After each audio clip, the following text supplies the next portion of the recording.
Welcome to another episode of Long Distance Short, GiftBasketsOverseas.com's podcast, where we talk to real people about the triumphs and tribulations in all kinds of long-distance relationships. Your host is Allie Winters, an international gift consultant who's found success in her own long-distance romances and friendships. Today's topic is all about internet scams and scammers. Our guests are Margaret Crow and Hannah Bailey. Each of them has many years of experience at RussianFlora.com, making sure customers receive gorgeous romantic gifts and excellent service, including protecting them from scams. Today, they'll tell you how to spot a scam and how RussianFlora.com handles a scammer when they're discovered. You'll be ready to find real love in your long-distance relationships after this episode. So let's hand it over to Allie.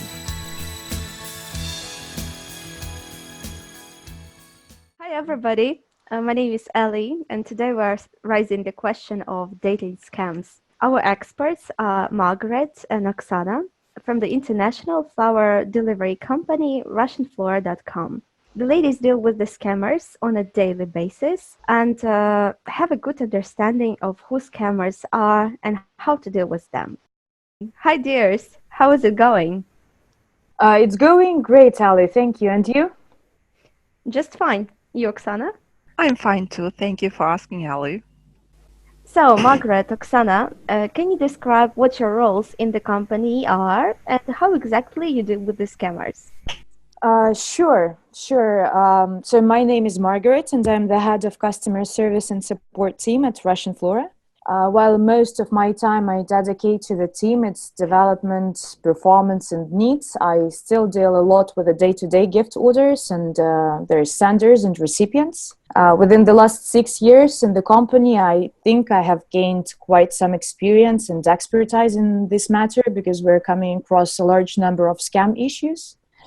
In our format, scammers are individuals of both male and female gender who pretend to be lonely, attractive women, often in financial need, willing to build strong, committed relationships with Western men. Scammers play on emotional triggers of their victims to get them to provide gifts, money, sometimes even personal details, though we don't cross with those cases too much. The internet, with all dating websites, applications, and social media, actually provides accessibility and anonymity for this deception. The largest percent of scam we observe is in CIS countries, Nigeria, and Ghana. At Russian Flora, we deal with scammers being gift recipients. They provide senders with fake information about themselves. Therefore, our customers place orders for fake names, fake addresses, phone numbers. And since our gifts are hand-delivered by local florists, recipients are always called in advance for delivery time and place arrangements. And this is when problems begin and deliveries fail because florists are unable to locate intended recipients at provided addresses or get a hold of them over phone numbers provided. Okay, and I'm Oksana, and I'm the head of customer order processing department at Russian Flora. I work on a daily basis together with the team on order processing. I deal with our local suppliers and recipients, and whenever a difficult case arises, I always pay special attention to it. During my 8 years in the company, I have met a lot of different issues, and scam issues are among them. And Margaret and her team do their best to define scam at the early stage when the client just places the order on the website. And speaking about our team, we deal with scam deliveries if they happen. And so here I'm proud to say that thanks to your team, Margaret, and thanks to your efficient work, the cases when a scam order goes further are quite rare. Thank you so much, Oksana. I appreciate that. Your team is dealing very efficiently with actually scamish deliveries that unfortunately happen. Thank you so much for the cooperation. Mutual thanks to you, Margaret. Thank you. So nice. Talking about the internet, yeah, we know, everybody knows that it's quite tricky and we never know what the person can be in the end. But maybe you have some tips to detect scam on early stage of communication in order to prevent yourself from these negative emotions. Well, I did a little research on this matter and I found this website. It's called www.scamwatch.gov.au. That I believe suggests reasonable things. Here is a couple of them. You meet someone online and after just a few contacts, they express strong feelings for you and ask to chat with you privately. Their profile on the internet dating website or their Facebook page is not consistent with what they tell you. For example, they say they're university educated, but their English is poor.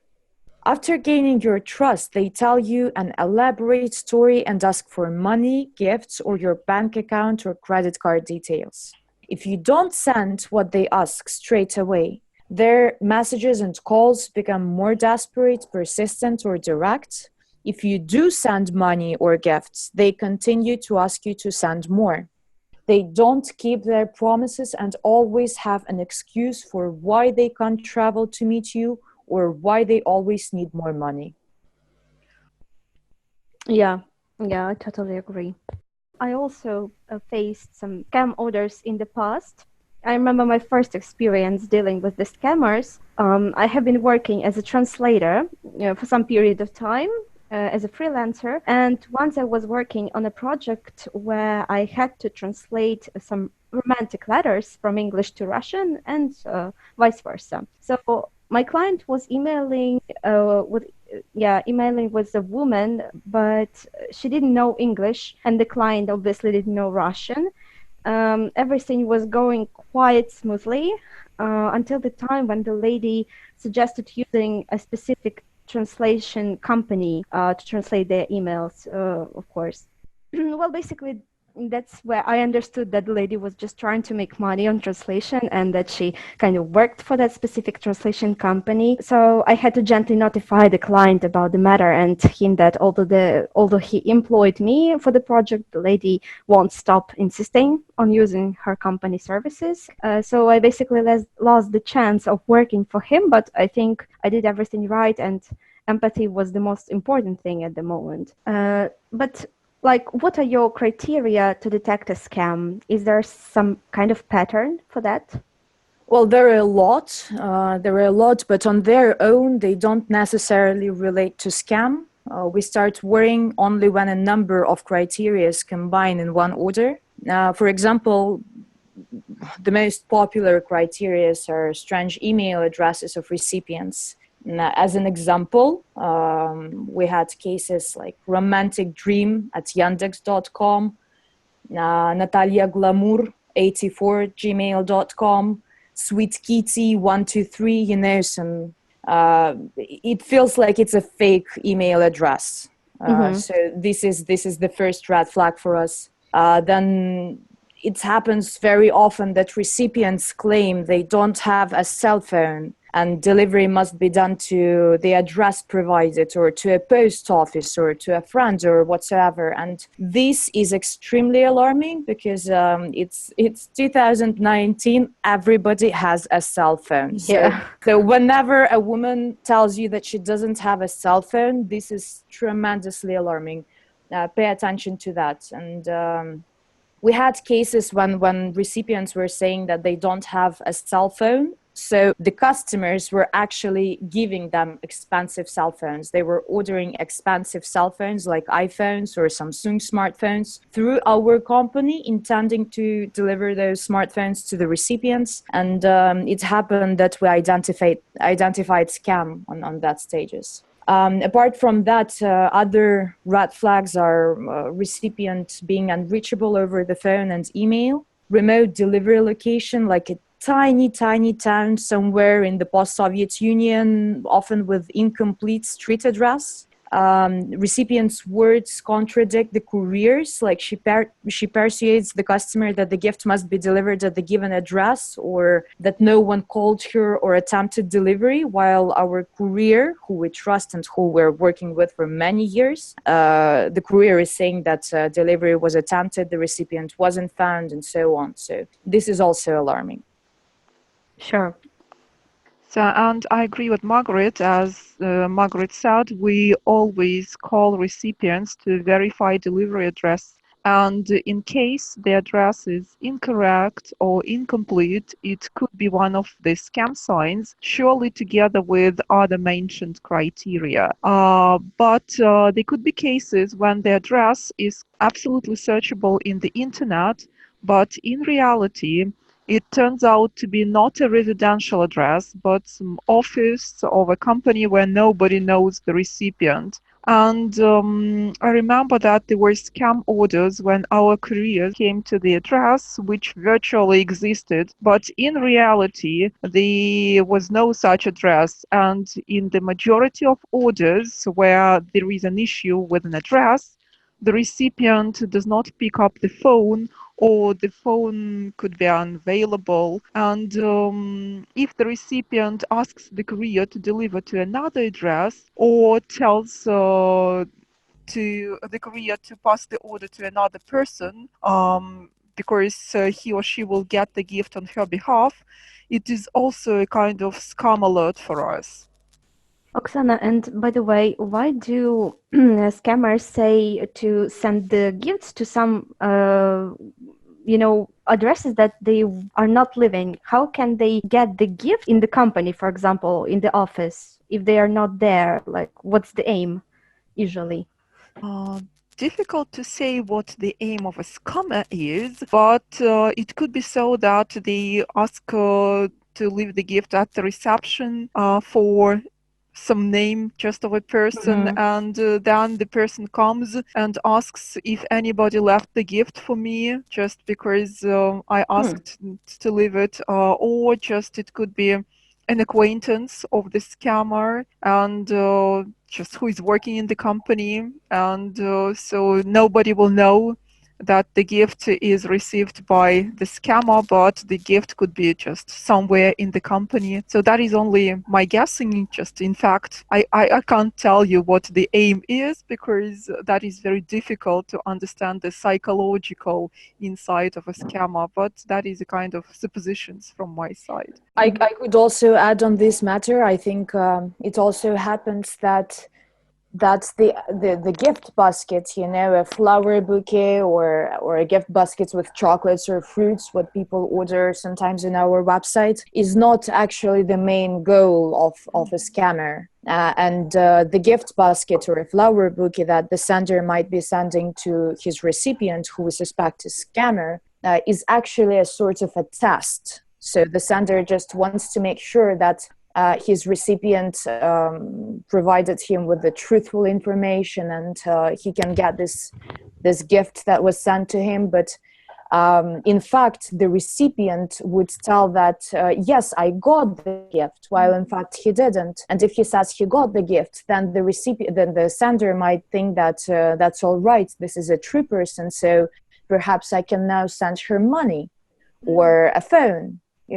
So a gift basket or a flower bouquet can sometimes just be a test to make sure that the recipient is real, to then send something more expensive. Agree with you, Margaret, so that it could be a kind of test. Absolutely agree. And now, a few words for our sponsors, the international flower delivery company, RussianFlora.com.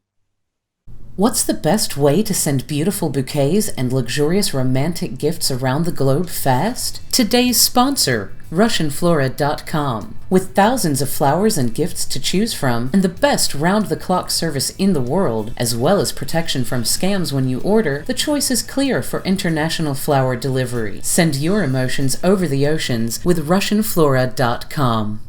And of course, after the test is made, the clients expect your company to tell what actually happened, to make sure everything went well, correct? Yes, of course. There have been cases actually when when recipients just told us directly, just tell the customer I got the gift, while in fact we have issues. We can't deliver the gift because the address is incorrect or the recipient doesn't reply to the phone calls, but she sent us an email or a WhatsApp message to say, just tell him that the gift was received. And we never ever lie to our customers. We never change the address without the confirmation of the customer. So that's quite impossible to trick the customer through our company.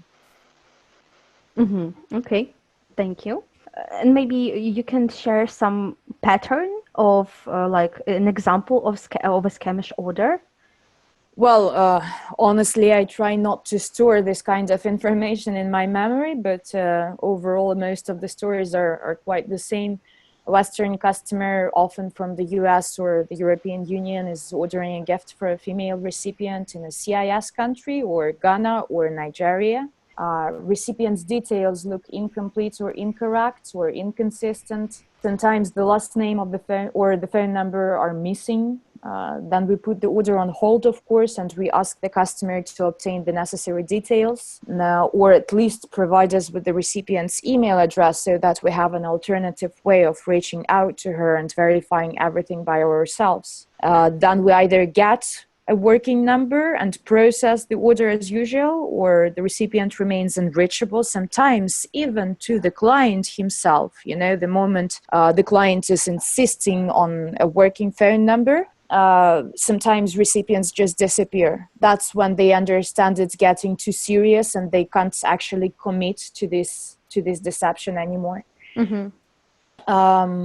Sometimes we have the necessary delivery information, but we won't know it's fake until the local florist actually attempts calling the recipient. It happens a florist or our team is calling the presumably female recipient, but a man is answering the call saying he is the recipient's friend or brother or father or whatever. And this is very weird. This is very alarming. Sometimes, despite our warnings that this will likely result in a lost or stolen gift, customers still insist on delivering the gift and leave it at the reception or at the address or in front of the door or with neighbors, just because recipients insist they do so. And in those cases, often florists cannot locate recipients at provided addresses at all, since other people are living there who never heard of recipients. Sometimes recipients ask to deliver the gift to a post office or a shop or any other location, but the residential address, and this is also quite suspicious, and they ask not to tell about it to the sender, which we do, as I have already mentioned, we do.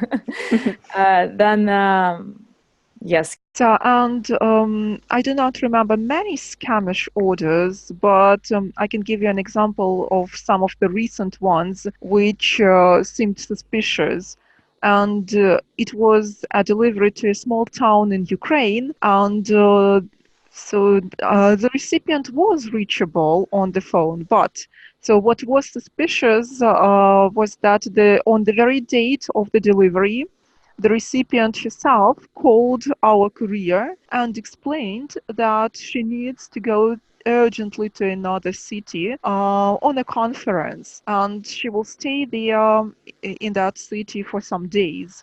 And she even didn't know when she would be able to get back to her town, and so she preferred the delivery to take place in the new city where she will be on the conference. And strangely, but she didn't know the address where she will be staying, and she thought that it would be better to meet with our courier somewhere in a shopping center or in a park. And surely our courier informed us about this, and we at the same time provided this information to the client, and this recipient's behavior seemed strange not only to us but to the client himself, and we informed the client that we suspect a scam here, and he canceled the order. So kind of happy end in the end, not for the maybe client, but at least he saved some money. So Yes, that was an efficient work of the whole company, and we saved clients money. Though the client, I'm not sure if the client was happy or not to realize that the recipient is a scammer, but at least he had common sense and he decided not to proceed with this order. Yeah. So how do you deal with the scam after you realized it and you maybe want to check it? Mhm. So if customer service and support team at Russian Flora detects a scam at the stage when the order is being verified, then they update the client about our suspicions and offer cancellation with the possibility of a full refund. But in case we are not absolutely sure that the order is scamish, then we process the order and we get all the items packed and prepared for delivery. And in case the recipient is unreachable and it arises the suspicion, we offer the client a test visit of our courier. And in such a case, the courier can go to the provided address, which is supposed to be the recipient's one, and the courier checks if the recipient really exists and if there is such an address. And if everything is fine, then we inform the client about it, and the client will proceed with the order. And in case there is no such address and the recipient does not exist, then the client only pays for this courier service and he doesn't pay for the gift. And if the delivery attempt has already been made and it turns out that the recipient is a scammer, then unfortunately there could be a necessity to cover the cost of some perishable items and the cost of the courier service. And at our end, we do our best to smooth the unpleasant emotions of the client in this situation. We never charge our clients in full in case it is a scamish order. We believe that though it is a sad story and it is very unpleasant to realize that the recipient is a scammer, still it is better to know the truth sooner than later. Yeah, I totally agree. I'm sure that there are a lot of happy stories of online acquaintances, and there are many happy couples who got married, so there is always hope. Yes, thanks God there is. In fact, we have plenty of customers who are actually ordering with us for years, and they are ordering to same gift recipients in countries of CIS or Nigeria or Ghana. So there's returning customers, returning recipients, and we know as a matter of fact that true love stories exist. And even though we come through a lot of negative experience, there is still a lot of pure relationships. So don't stop looking for your love. Yeah, and you will never know what your real love is until you finally meet it. Exactly. Yeah. Thank you so much. That was a really informative podcast episode. I hope that our listeners will get a lot of useful information and will use it in their life. Yeah, and I hope that there will be less scammers and more happiness in our lives. So thank you. Thanks so much for having us, Ali, and Gift Baskets Overseas. Yeah, Yeah. thank you, Ali, for inviting. You're welcome, as always. And we hope to see our listeners again in a month's time here on our website. It's Long Distance Short, your long distance relationship podcast. Thanks for listening to Long Distance Short, giftbasketsoverseas.com's podcast with real people in real long-distance relationships. Make sure to subscribe and keep tuning in for a new episode every month. If you have any questions or ideas for a future podcast, make sure to drop us a line at podcast@giftbasketsoverseas.com. That's podcast@giftbasketsoverseas.com.